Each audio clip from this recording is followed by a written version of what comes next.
अचंभे वाली बात यह है, जब भी भक्त किसी कष्ट में होते हैं तो वे मधुमक्खी का रूप धारण कर तुरंत उनकी सहायता के लिए आते हैं। उनकी आत्मा स्वर्ग लोक में न जाकर हिमाचल की पवित्र भूमि की ओर चली। खोजते खोजते वह चैरा गुफा में पहुंची, जिससे उनकी आत्मा को नाग का शरीर मिला। एक लड़की गाय चराते हुए गुफा के बाहर एक बड़े नाग को देखकर डर गई और उसकी मौत हो गई।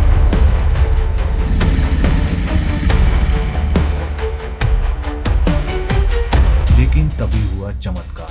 दानवीर कर्ण की जागृत शक्तियां जाग उठी। महाभारत काल से अखंड धूना जल रहा है। लोगों की आस्था ने आज भी कभी धूना को बूझने नहीं दिया है। धूने से आज तक किसी ने भी राख नहीं निकाली। चमत्कार यहीं खत्म नहीं होते। एक बार मुगल बादशाह औरंगजेब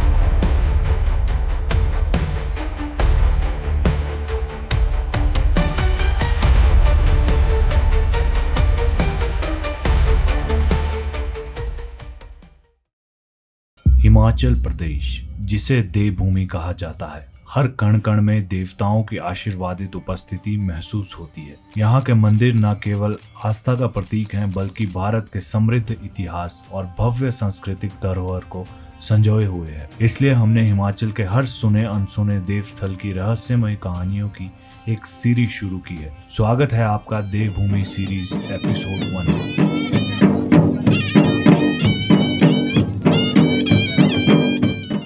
अगर आप भी अपने देवी देवता की कहानी की वीडियो बनवाना चाहते हैं तो स्क्रीन पर दी गई ईमेल पर हमें सारी जानकारी ईमेल कर दें। आज हम एक ऐसे रहस्यमय मंदिर की बात करने जा रहे हैं जिसके बारे में हो सकता है आपने सुना हो, लेकिन इसकी कहानी केवल चुनिंदा लोगों को ही पता है। यह मंदिर करसोग से महज 37 किलोमीटर और सुंदरनगर से 90 किलोमीटर की दूरी पर स्थित है और भक्तों के लिए एक अद्वितीय तीर्थ स्थल है। दोस्तों, हम बात कर रहे हैं मूल माऊनाग देवता की।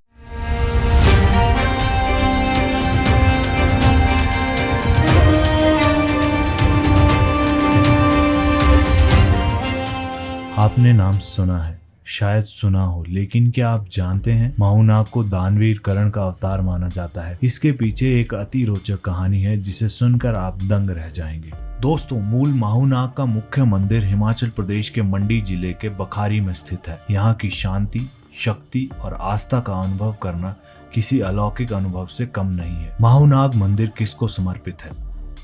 माऊनाग मंदिर एक मध्यकालीन शैली का पहाड़ी मंदिर है जो भगवान कर्ण को समर्पित है। इसे स्थानीय रूप से माऊनाग कहा जाता है। अचंभे वाली बात यह है, जब भी भक्त किसी कष्ट में होते हैं और भगवान कर्ण से सहायता की प्रार्थना करते हैं तो वे मधुमक्खी का रूप धारण कर तुरंत उनकी सहायता के लिए आते हैं। मधुमक्खी से जुड़ी एक और भी ऐतिहासिक कहानी है, हम आपको आगे चलकर बताएंगे। श्रद्धालु यह भी मानते हैं कि भगवान कर्ण का आशीर्वाद उन्हें कानूनी मामलों और पारिवारिक विवादों में सही निर्णय लेने में मदद करता है। देवता को चांदी के रूप में भेंट चढ़ाई जाती है। मंडी जिले के अभिलेखों में इस मंदिर का उल्लेख है, जिसे 1664 में राजा श्याम सेन द्वारा बनाया गया था। राजा श्याम सेन भगवान कर्ण के परम भक्त थे। माऊनाग को दानवीर कर्ण का अवतार माना जाता है। जैसा मैंने कहा, यह मंदिर महाभारत के युद्ध में अहम भूमिका निभाने वाली महारथी वीरयोद्धा दानवीर कर्ण को समर्पित है। महाभारत के युद्ध में कुंती के बेटे अर्जुन के हाथों मारे गए दानवीर कर्ण आज भी अपनी दान देने की विशेषता को निभा रहे हैं। कहते हैं वीर गति के बाद भी कर्ण की आत्मा दान धर्म करने की इच्छा से शांत नहीं थी। जगत के कल्याण की भावना से उनकी आत्मा स्वर्ग लोक में न जाकर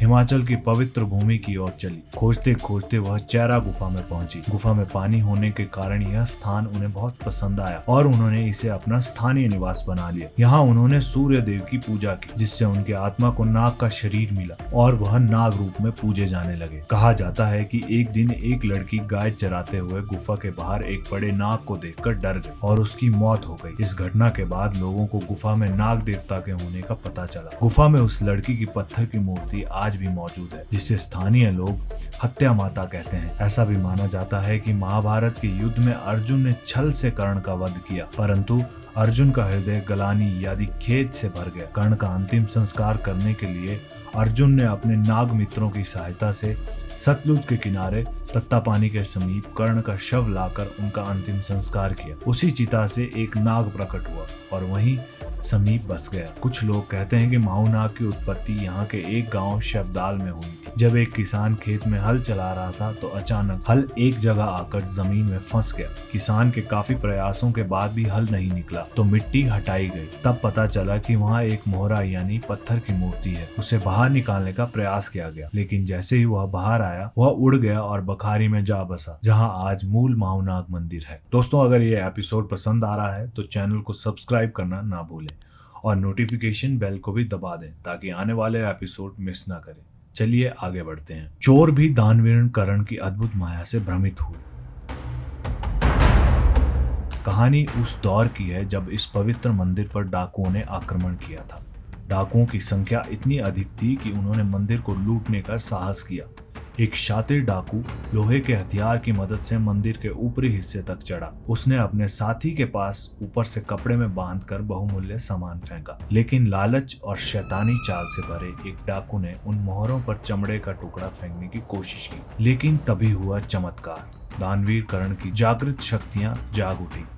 मोहरों में से एक मोहरा अचानक मधुमक्खी भौरे का रूप धारण कर मंदिर के धूने में छिप गया। बाकी मोहरे अदृश्य शक्तियों के अधीन हो गए और हवा में उड़कर 11 स्थानों पर अदृश्य हो गए। कहा जाता है वे मोहरे दोनकोट, शलोट, खुड़न, पाली, कोट, बेड़ू, नरोड़, खोव और बनेच जैसे स्थानों पर जा पहुंचे। जब डाकुओं ने अपने अड्डे पर चोरी किए गए सामान की पोटली खोली तो उसमें राख के सिवा कुछ भी नहीं था। घबराए डाकू के पास अब कोई जवाब नहीं था। कुछ समय बाद जब मंदिर की अच्छे से छानबीन हुई तो धुने की राख में वही मोहरा और बहुमूल्य आभूषण चमत्कारिक रूप से मिल गए। यह मान्यता बनी कि दानवीर करण की दैवीय शक्तियों ने इस मंदिर की महिमा और उसकी रक्षा सुनिश्चित की। मुगल बादशाह औरंगजेब और माहूनाग। लोक मान्यताओं के अनुसार माहूनाग के चमत्कार यहीं खत्म नहीं होते। एक बार मुगल बादशाह औरंगजेब ने सुकेत के राजा श्याम सेन को छल से दिल्ली बुलाकर कैद कर लिया। उसका उद्देश्य सुकेत को अपने शासन के अधीन करना था। कैद में बंद राजा ने कई देवी देवताओं का स्मरण किया, परंतु उन्हें मुक्ति नहीं मिली। अंततः उन्होंने नागराज करण का स्मरण किया। मान्यता है कि माहूनाग ने मधुमक्खी का रूप धारण कर राजा को दर्शन दिए और जल्द कैद से मुक्त होने का आशीर्वाद दिया। कुछ समय बाद माहूनाग के आशीर्वाद से राजा श्याम सेन कैद से छूटकर अपने राज्य लौट आए। इसी घटना के बाद माहूनाग की महिमा और अधिक प्रसिद्ध हो गई और तब से उन्हें संकट मोचक देवता के रूप में पूजने की परंपरा शुरू हुई। कभी नहीं बूझता क्यों। कहा जाता है कि माहूनाग मंदिर में महाभारत काल से अखंड धूना जल रहा है। लोगों की आस्था ने आज भी धूना को बूझने नहीं दिया है। मंदिर के पुजारी के अनुसार देवताओं के राक्षसों का नाश करने के बाद यहाँ मंदिर परिसर में एक पेड़ पर आसमानी बिजली गिरी थी। उसी समय से ये अखंड धूना जलता आ रहा है। यह धुनी कभी राख से नहीं भरता है। इसे धुने की राख से रोगों का नाश करने वाला माना जाता है। इस राख को श्रद्धालु अपने साथ भी लेकर जाते हैं। श्रवण मास के प्रथम संक्रांति को मूल माहूनाग जी का जन्मदिन मनाया जाता है। आज भी राजा कर्ण को सुकेत रियासत का कुल देवता भी माना जाता है और अखंड धूना अपनी अनेक पुरातन इतिहास को समेटे हुए निरंतर लगभग 5180 वर्षों से जल रहा है। एक और खास बात यह है कि इस धूने से आज तक किसी ने भी राख नहीं निकाली है। राख कहाँ जाती है यह एक रहस्य है। मूल माहूनाग वार्षिक मेला। यहाँ वार्षिक मेला हर संक्रांति पर आयोजित किया जाता है। यह दिन सूर्य के मकर राशि में प्रवेश का प्रतीक होता है, जिसे हिंदी में मकर संक्रांति कहा जाता है। यह त्योहार सूर्य देव को समर्पित है। कहानी के अनुसार एक समय की बात है जब अंग्रेजों ने एक स्थानीय व्यक्ति को शिमला में कैद कर लिया। उसने माहूनाग जी से प्रार्थना की। ऐसा माना जाता है कि माहूनाग जी जेल की कोठरी में प्रकट हुए और उसे जेल से बाहर निकलने में मदद की। उस व्यक्ति ने आभार प्रकट करने के लिए एक समारोह का आयोजन किया। यही समारोह आज भी हर साल करसोग में मूल माहूनाग वार्षिक मेले के रूप में मनाया जाता है। पहुंचने का तरीका, जैसे कि मैंने बताया, मूल माहूनाग मंदिर हिमाचल प्रदेश के मंडी जिले की करसोग घाटी में स्थित है। यह मंदिर एक पहाड़ी की चोटी पर स्थित है, जहां से खूबसूरत पहाड़ों और घाटियों का मनमोहक दृश्य देखा जा सकता है। यहां तक पहुंचने के लिए कई मार्ग उपलब्ध है। सड़क मार्ग से मंदिर तक आसानी से पहुंचा जा सकता है। मंडी शहर से टैक्सी या निजी वाहन किराए पर लेकर आप मंदिर तक जा सकते हैं। शिमला से भी करसोग के लिए सड़क मार्ग सुगम है। रेल मार्ग की बात करें तो मंदिर के नजदीकी रेलवे स्टेशन शिमला में है। जो कालका शिमला रेल लाइन पर स्थित है। शिमला से आप टैक्सी या बस के माध्यम से करसोग और फिर मंदिर तक पहुंच सकते हैं। हवाई मार्ग के लिए मंदिर का सबसे नजदीकी हवाई अड्डा भुंतर है, जो लगभग 70 किलोमीटर दूर है। भुंतर से टैक्सी लेकर करसोग के रास्ते मंदिर पहुंचा जा सकता है। यदि आप प्रकृति प्रेमी हैं और रोमांचक यात्रा करना चाहते हैं तो करसोग से पैदल यात्रा भी एक अच्छा विकल्प है। हालांकि रास्ता थोड़ा कठिन हो सकता है। आने का सबसे अच्छा समय। माहूनाग मंदिर साल भर खुला रहता है, लेकिन यहाँ आने का सबसे अच्छा समय अप्रैल से जून के गर्मी के महीने में है। इस समय मौसम सुहावना रहता है और चारों ओर हरियाली छाई रहती है। जुलाई से सितंबर तक का मानसून सीजन भी मंदिर आने के लिए अच्छा है, लेकिन भारी बारिश और भूस्खलन के कारण यात्रा में मुश्किलें आ सकती है। दिसंबर से फरवरी तक सर्दियों के मौसम में यहाँ आने की सलाह नहीं दी जाती, क्योंकि इस दौरान तापमान 0 से नीचे चला जाता है और बर्फबारी के कारण सड़कें बंद हो सकती हैं। एक ऐसा मंदिर जहां आज भी भगवान विष्णु शेषनाग रूप में स्थापित है। एक ऐसा मंदिर जिसकी झील में इतना खजाना समाया हुआ है कि उसे गिनना भी असंभव है। यहाँ आज भी भीम की हथेली का आकार साफ देखा जा सकता है, जो लबालब पानी से भरा हुआ है। यहाँ देवता मुसीबत पड़ने पर बारिश कराते हैं और यदि बारिश नहीं होती तो गुर बदल दिए जाते हैं, और मंडी शिवरात्रि मेला तो इसके बिना शुरू ही नहीं हो सकता।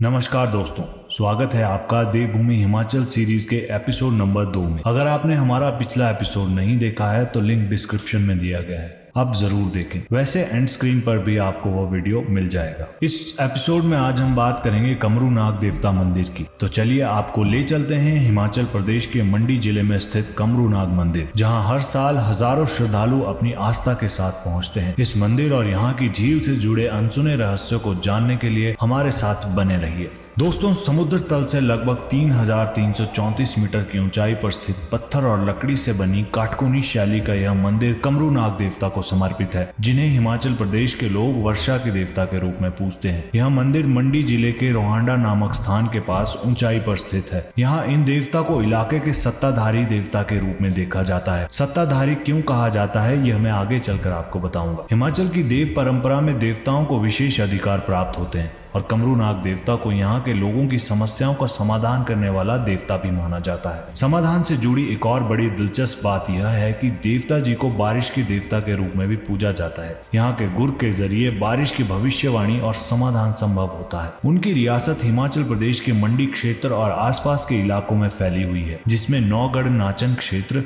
10 गढ़ सिराज और 5 गढ़ पंडोह के आते हैं। इस क्षेत्र के लोग उन्हें न केवल एक धार्मिक देवता बल्कि अपने संरक्षक राजा के रूप में भी पूजते हैं। पुराने समय में स्थानीय शासक और राजा भी कमरूनाग देवता की पूजा किया करते थे और उनकी कृपा के बिना कोई भी महत्वपूर्ण निर्णय नहीं लिया जाता था। कमरूनाग देवता हिमाचल के प्रमुख देवताओं में से एक माने जाते हैं, जिन्हें बड़ा देव के नाम से भी जाना जाता है। उनके बिना यहाँ के राजा कोई भी बड़ा निर्णय नहीं लिया करते थे। कमरूनाग जी को भगवान विष्णु का ही स्वरूप माना जाता है। कहा जाता है कि यहाँ भगवान विष्णु अपने चतुर्भुज रूप में स्थित है, जिसकी स्थापना पांडवों ने की थी। यहाँ पांडवों द्वारा बनाई गई मूर्ति के सामने एक पवित्र झील है जो हाथ के आकार की है। मान्यता है कि भीम ने सुविधा के लिए यहाँ अपने हाथ से झील का आकार बनाया था और फिर अर्जुन ने अपने बाण से पाताल से पानी उत्पन्न किया था। कहा जाता है कि इस झील के साथ साथ मंदिर के नीचे भी पानी है, मानो भगवान विष्णु क्षीर सागर में शेषनाग के साथ विराजमान हो। प्राचीन समय में झील का पानी लहरों के माध्यम से स्वयं कमरूनाग जी की मूर्ति का अभिषेक किया करता था, लेकिन समय के साथ यह बदल गया। मान्यता है कि पांडवों ने इस झील में अपने खजाने को छिपाया था और इसे कमरूनाग देवता को समर्पित कर दिया था, और इसमें झलकते खजाने को देखने के लिए श्रद्धालु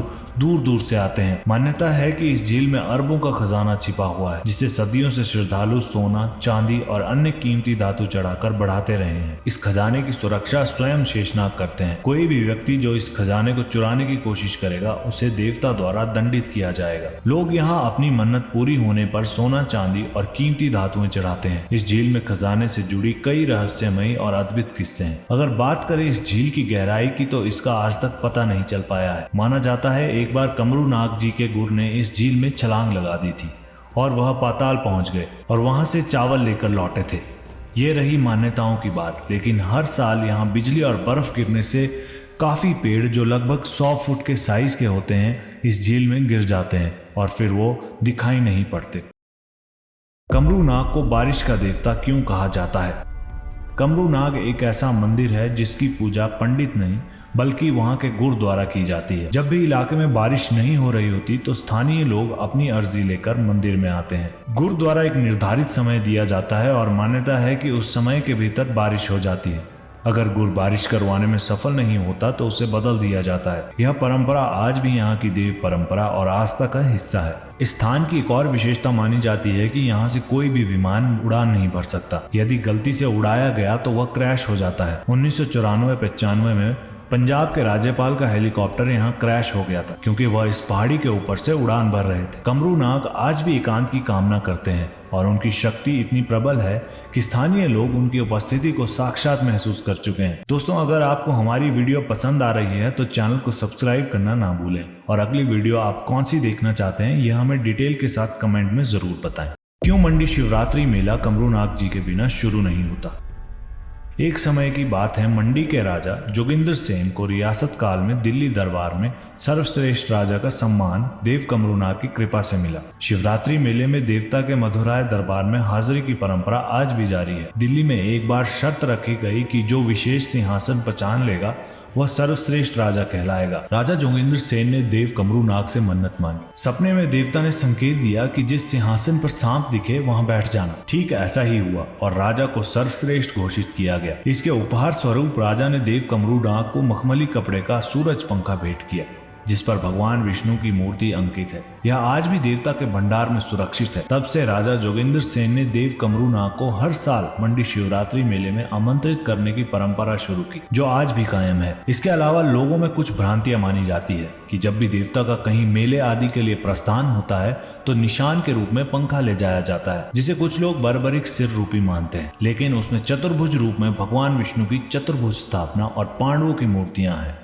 कमरू नाग मेला हर साल जून में यहाँ सरनाहुली मेले का आयोजन होता है। यह मेला खास तौर पर देवता कमरू नाग के दर्शन के लिए जाना जाता है। मान्यता है कि देवता 14 और 15 जून को अपने भक्तों को दर्शन देते हैं।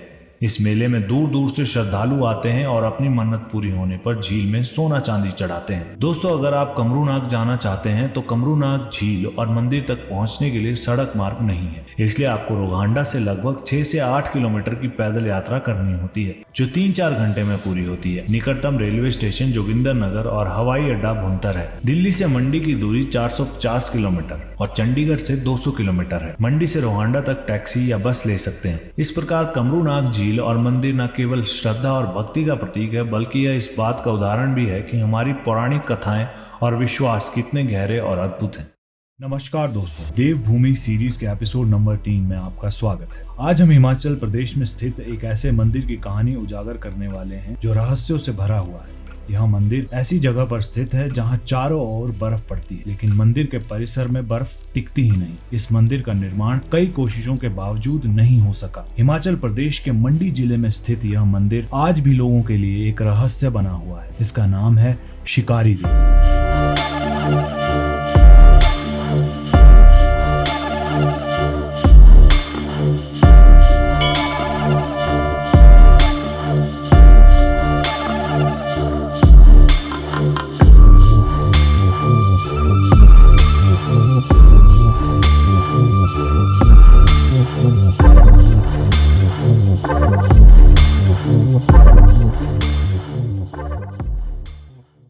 शिकारी देवी मंदिर जंजैहली से लगभग 18 किलोमीटर दूर है। यह 3359 मीटर की ऊंचाई पर स्थित है और इसे मंडी जिले का सर्वोच्च शिखर होने के नाते मंडी का क्राउन भी कहा जाता है। शिकारी माता मंदिर के इतिहास की बात करें तो स्थानीय मान्यता के अनुसार शिकारी माता मंदिर का इतिहास द्वापर युग से जुड़ा है, जब महाभारत का महान युद्ध पांडवों और कौरवों के बीच लड़ा गया था। इस स्थान का उल्लेख मार्कंडे पुराण में भी मिलता है जो हजारों वर्ष पहले लिखा गया था। यह भी कहा जाता है कि महान ऋषि महर्षि मार्कंडे ने इस स्थान पर कठोर तपस्या की थी। शिकारी माता मूल रूप से आदि शक्ति है और उन्होंने पांडवों के समक्ष तब प्रकट होकर उन्हें चिताया था जब वे कौरव राजा दुर्योधन के साथ जुआ खेल रहे थे। माता साधारण स्त्री के रूप में आई और पांडवों को सचेत किया कि यदि वे जुआ खेलना जारी रखते हैं तो वे अपना सब कुछ खो देंगे और दर दर भटकने को मजबूर हो जाएंगे। लेकिन माता के साधारण स्वरूप को देखकर पांडवों ने उनकी बात को नजरअंदाज कर दिया, बल्कि उन्हें वहां से जाने की धमकी तक दे डाली। माता यह देखकर चली गई और पांडवों को 13 वर्षों का वनवास भोगना पड़ा। कहा जाता है कि वनवास के दौरान पांडव शिकारी देवी क्षेत्र में रहे। एक दिन वे जंगल में शिकार करने गए, जहां उन्हें एक सुंदर हिरण दिखाई दिया। पांडवों ने घंटों तक उसका पीछा किया, लेकिन वह रहस्यमय तरीके से जंगल में गायब हो गया। रात में शिकारी पहाड़ी की चोटी के पास उन्हें एक स्त्री की आवाज सुनाई दी, जो कह रही थी कि वह वही स्त्री है जो जुए के दौरान साधारण महिला के रूप में आई थी और उन्हें चेतावनी दी थी। देवी ने कहा कि यदि वे अपना खोया हुआ राज्य वापस पाना चाहते हैं तो उन्हें इस स्थान को खोदकर उनकी प्रतीकात्मक मूर्तियां और पत्थर की प्रतिमाएं निकालनी होंगी, जिससे लोग उनकी पूजा कर अपनी इच्छाएं पूर्ण कर सकें। पांडवों को अपनी भूल का एहसास हुआ और उन्होंने देवी के आदेशों का पालन किया।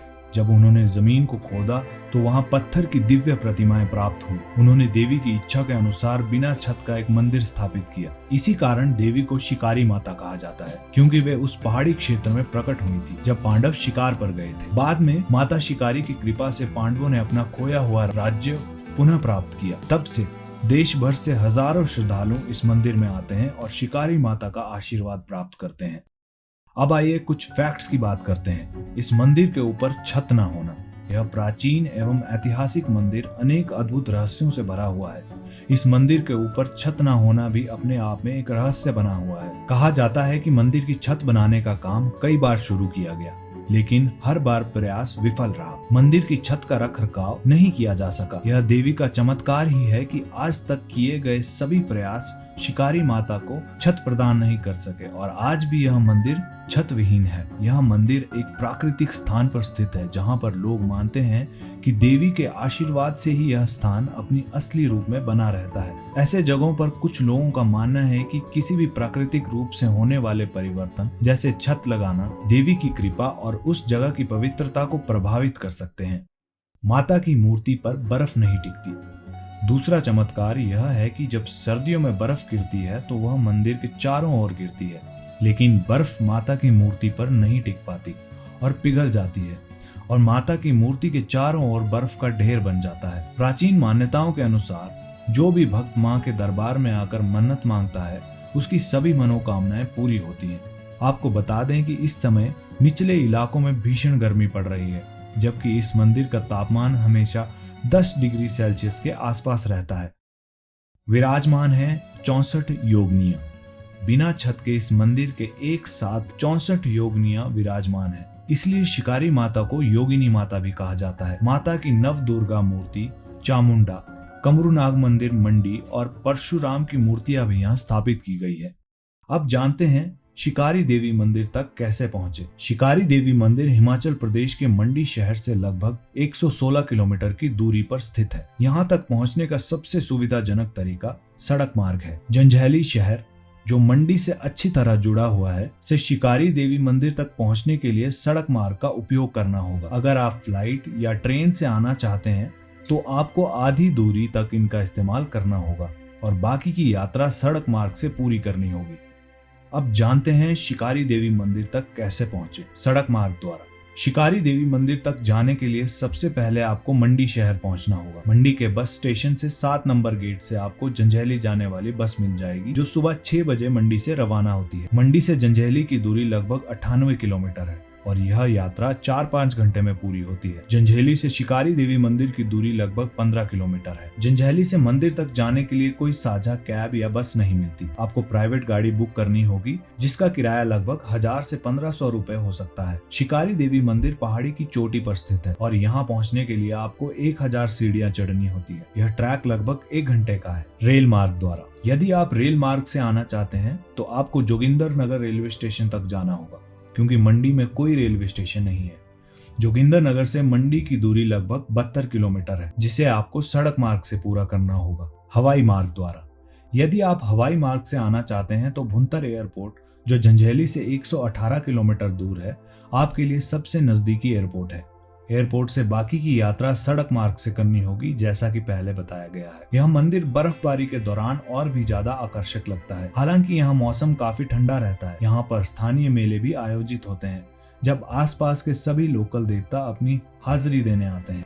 दोस्तों, हिमाचल को देवभूमि ऐसे ही नहीं कहा जाता। यह एक पावन भूमि है जहां देवताओं का वास होता है। यहाँ की खूबसूरती के साथ साथ यहाँ पौराणिक धरोहरें और अनगिनत मंदिर भी श्रद्धालुओं को अपनी ओर खींचते हैं। लेकिन यहाँ कई मंदिर ऐसे हैं जहाँ रात के अंधेरे में कमजोर दिल वाला कोई व्यक्ति ठहरने की हिम्मत नहीं करता। स्थानीय लोग मानते हैं कि इन जगहों पर आत्माओं का वास है, इसीलिए कोई बाहरी व्यक्ति यहाँ से गुजरने से पहले 10 बार सोचता है, क्योंकि यहाँ स्वयं यमराज विराजमान है। जी हाँ, भारत ही नहीं बल्कि दुनिया का एकमात्र यमराज मंदिर यहाँ स्थित है, जहाँ यमराज की कचहरी लगती है और निर्णय लिया जाता है कि किसे नर्क मिलेगा और किसे स्वर्ग।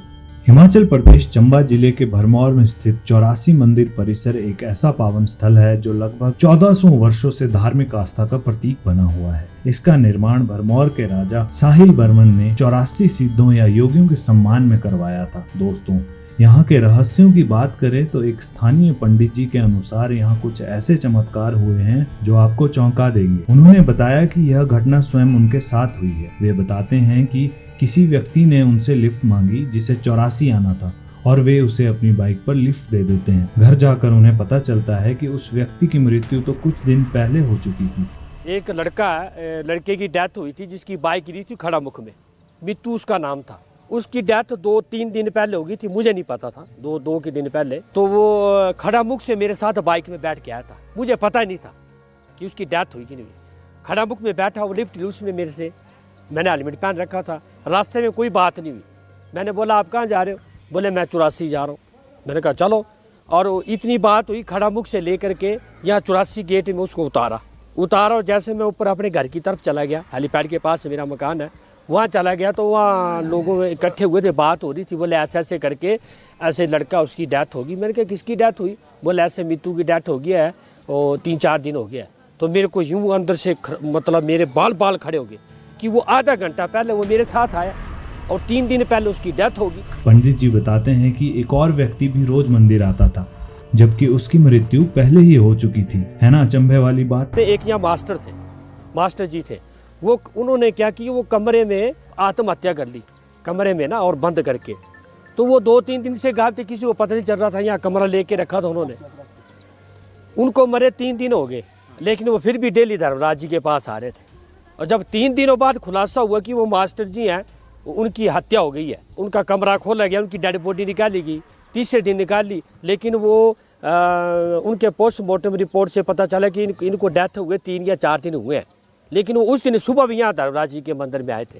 भरमौर के इस मंदिर परिसर में यमराज और चित्रगुप्त की कचहरी का स्थान विशेष रूप से पवित्र माना जाता है। यहाँ पर आत्मा की सभी गतिविधियों और कर्मों का हिसाब लिया जाता है और यमराज और चित्रगुप्त की उपस्थिति से यह प्रक्रिया पूरी होती है। ऐसा कहा जाता है कि मरने के बाद यमदूत सबसे पहले उस जीवात्मा को पकड़कर इसी मंदिर में लाते हैं। धर्मराज मंदिर के बाहर चित्रगुप्त का एक स्थान है, जहां माना जाता है कि पहले चित्रगुप्त उन आत्माओं का कर्मों का हिसाब लेते हैं। अगर हम चित्रगुप्त के स्थान की बात करें तो यहाँ 3 चीजें देखी जा सकती है।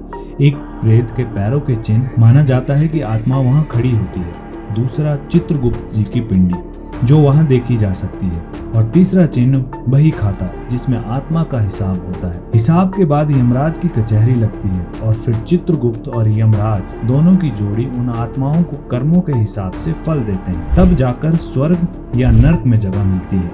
कहते हैं अदालत में तो सच को झूठ में बदल दिया जाता है, लेकिन यहाँ यमराज की अदालत में सब कुछ बराबर तोला जाता है। यहाँ न्याय का तराजू कभी नहीं डगमगाता। यमराज के इस पवित्र मंदिर में 4 दिशाओं में 4 अदृश्य दरवाजे हैं। ये दरवाजे सिर्फ आत्माओं को ही दिखाई देते हैं। इन्हें देखने के लिए पहले मरना होगा। इन दरवाजों में सोने, चांदी, तांबे और लोहे के दरवाजे शामिल हैं। यमराज के फैसले के बाद आत्मा को उसके कर्मों के हिसाब से इन दरवाजों में से एक में भेजा जाता है। पवित्र आत्माओं के लिए सोने का दरवाजा खुलता है, जहां स्वर्ग का आनंद है, लेकिन जिनके कर्म काले हैं उनके लिए लोहे का दरवाजा नियति बनता है और नरक की यात्रा शुरू होती है। हिमाचल प्रदेश के भरमौर में स्थित यह मंदिर न केवल धार्मिक आस्था का प्रतीक है, बल्कि यहाँ की पौराणिक कहानियां और मान्यताएं भी बेहद दिलचस्प है। 84 मंदिर परिसर के अद्भुत रहस्यों से लेकर यमराज के न्यायालय तक यहाँ का हर कोना एक नई कहानी कहता है। धार्मिक मान्यताओं के अनुसार यहाँ के अदृश्य दरवाजे और यमराज की कचहरी हर आत्मा के कर्मों का हिसाब लेते हैं। यमराज के इस पवित्र स्थल पर एक कदम रखने से हर व्यक्ति को उसकी धार्मिक यात्रा की अंतिम मंजिल मिलती है। नमस्कार दोस्तों, स्वागत है देवभूमि सीरीज के इस खास एपिसोड में। आज हम आपको लेकर चलेंगे हिमाचल के अद्भुत भूमि मंडी, जहां हर साल शिव भक्तों की आस्था का महापर्व शिवरात्रि बड़े धूमधाम से मनाया जाता है। क्या आपने कभी सोचा है क्यों मंडी को छोटी काशी कहा जाता है, या क्यों शिवरात्रि का यहाँ इतना खास महत्व है? क्या आपको पता है कि शिवरात्रि और महाशिवरात्रि में क्या अंतर होता है? अगर नहीं तो इस वीडियो में हम न केवल इन दोनों पर्वों के महत्व को जानेंगे, बल्कि मंडी की मशहूर शिवरात्रि मेले के पीछे के ऐतिहासिक रहस्य को भी उजागर करेंगे।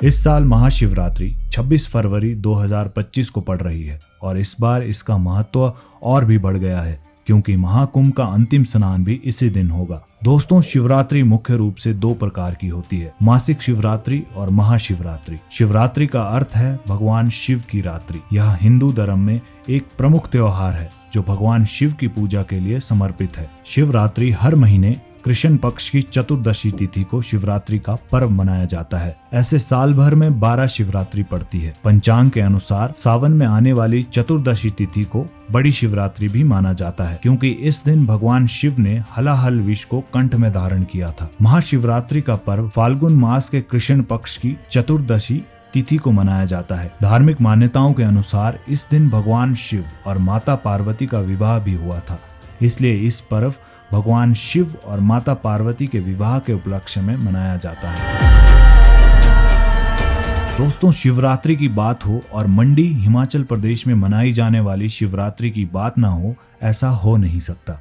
मंडी न केवल अपने मंदिरों के लिए प्रसिद्ध है, बल्कि यहाँ के धार्मिक आयोजन सदियों पुरानी परंपराओं को संजोए हुए है। यहाँ शिव और शक्ति की आराधना का गहरा प्रभाव है, जो इसे छोटी काशी के रूप में अद्वितीय बनाता है। हिमाचल में मंडी में मनाए जाने वाले शिवरात्रि महोत्सव को अंतर्राष्ट्रीय दर्जा मिला हुआ है। अपने लगभग 81 मंदिरों से त्योहार में आमंत्रित देवताओं और देवियों की बड़ी संख्या को ध्यान में रखते हुए मंडी शहर को पहाड़ियों की वाराणसी का खिताब मिला है। मंडी में मनाए जाने वाले शिवरात्रि महोत्सव के विषय में अनेक मान्यताएं हैं, लेकिन यहाँ की इस त्योहार के पीछे एक खास इतिहास भी छिपा हुआ है। एक मान्यता के अनुसार मंडी के राजा शिवमान सिंह की मृत्यु के समय उनका बेटा ईश्वरी सेन केवल 5 वर्ष का था। सन 1788 में 5 वर्ष की आयु में ही ईश्वरी सेन को मंडी राज्य का राजा नियुक्त कर दिया गया। कांगड़ा के राजा संसार चंद ने इस बात का फायदा उठाया और मंडी पर आक्रमण कर दिया और ईश्वरी सेन को कांगड़ा ले गया। वहां 12 वर्ष तक नादौन में बंदी बनाकर रखा।